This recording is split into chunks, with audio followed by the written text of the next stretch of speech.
ఇక గ్రామ పంచాయతీ ఎన్నికల్లో గెలవడం కోసం కాంగ్రెస్ పార్టీ చేయని అరాచకాలు లేవు. ఓట్ల చోరీకి తెగబడుతోంది, రిగ్గింగ్కు పాల్పడుతోంది, రీకౌంటింగ్ పేరుతో ఫలితాల్ని తారుమారు చేస్తోంది. ప్రశ్నించిన వారిపై దాడులు, కిడ్నాప్లు చేస్తూ రాష్ట్రాన్ని మరో బీహార్లా మార్చింది కాంగ్రెస్ పార్టీ.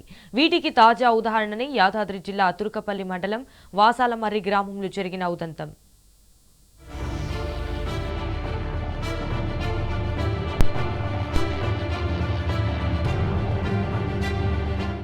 యాదాద్రి భువనగిరి జిల్లా తుర్కపల్లి మండలం వాసాలమర్రి గ్రామం.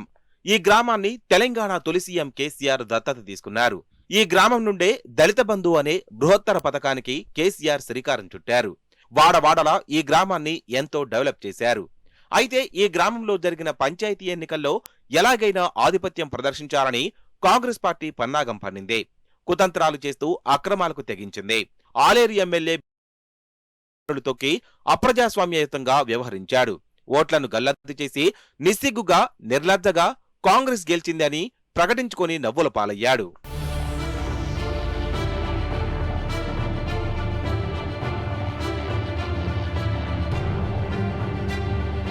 మొదటి విడతలో భాగంగా ఈ నెల 11న వాసాలమర్రి గ్రామంలో పంచాయతీ ఎన్నికలు జరిగాయి. ఇక్కడ బీఆర్ఎస్ బలపరిచిన అభ్యర్థి పలుగుల ఉమారానికి కత్తెర గుర్తు వచ్చింది.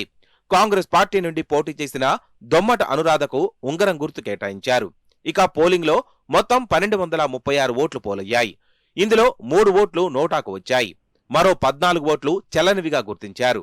కాంగ్రెస్, బీఆర్ఎస్ అభ్యర్థులకు సమానంగా చెరో 609 ఓట్లు వచ్చాయని ఎన్నికల అధికారులు ప్రకటించారు.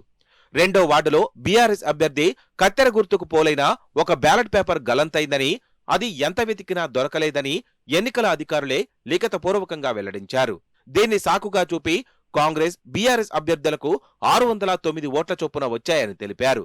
అర్ధరాత్రి 12 గంటలకు టాస్ వేసి కాంగ్రెస్ అభ్యర్థి దొమ్మట అనురాధ గెలిచినట్లు ప్రకటించి అధికారులు వెళ్లిపోయారు.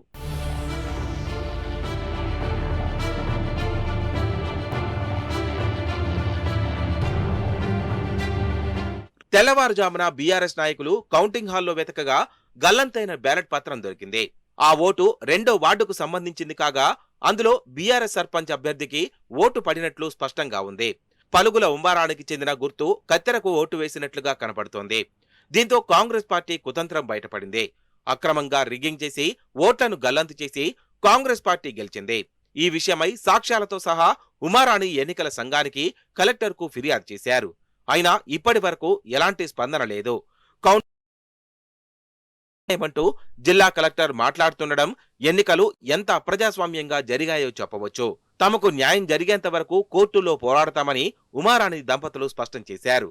మిస్ అయిన ఓటు అందరికీ తెలుసు. మిస్ అయిందని అక్కడ గొడవ పెట్టుకున్నాం, కానీ ఆ బాక్స్ లో ఉన్న వరకే లెక్క అని చెప్పి వాళ్ళు అక్కడి వరకే లెక్క పెట్టారు. తర్వాత రోజు మేము ఆ రోజు ఓట్లు అయిపోయేసరికి 11:30 అయింది. ఇంటికి వచ్చినాం. తెల్లారిపోయి చూస్తే కిటికీ దగ్గర కౌంటింగ్ హాల్ కిటికీ వెనుక దొరికిందంట మా వాళ్ళకి. అయితే దాన్ని తీసుకొని మేము నిన్న కలెక్టర్ ఆఫీస్కి, ఎండిఓకి అందరికీ ఇచ్చినాము. అక్కడ అధికారులు మమ్మల్ని ఓటు మిస్ అయింది అంటే వాళ్ళు ఏం పట్టించుకోలేదు అక్కడున్న అధికారులు. మాకు ఈ రకమైనటువంటి బ్యాలెట్ మిస్ అనేది మీరు ఈ రకంగా చేస్తున్నారు, మాకు ఆ సమానం వచ్చినప్పటికీ డ్రా తీస్తామనేటువంటి సందర్భంలో కూడా మేము ఈ ఇష్యూను రేవతడం జరిగింది. మాకున్నటువంటి బ్యాలెట్ మాకు చూపించండి, ఆ బ్యాలెట్ వచ్చేంత వరకు డ్రా సిస్టమ్ ఆపండి అని చెప్పేసి అధికారులకు ఎంత మొరబెట్టుకున్నా వినేటువంటి పరిస్థితుల్లో వాళ్ళు లేక వాళ్ళు ఇష్టానుసారంగా డ్రా సిస్టాన్ని వేసి అధికార పార్టీ అభ్యర్థి అయినటువంటి వ్యక్తికి పట్టం కట్టేందుకు ఈ కుట్రపూరితంగా జరిగిందని చెప్పేసి తెలియజేస్తా ఉన్నాం.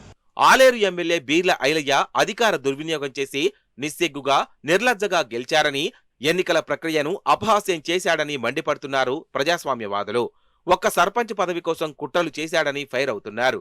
కేసీఆర్ దత్తత గ్రామంలో కాంగ్రెస్ ఆధిపత్యం ప్రదర్శించేందుకే ఇలా అడ్డదారులు తొక్కిందని ప్రజలు ఆగ్రహం వ్యక్తం చేస్తున్నారు.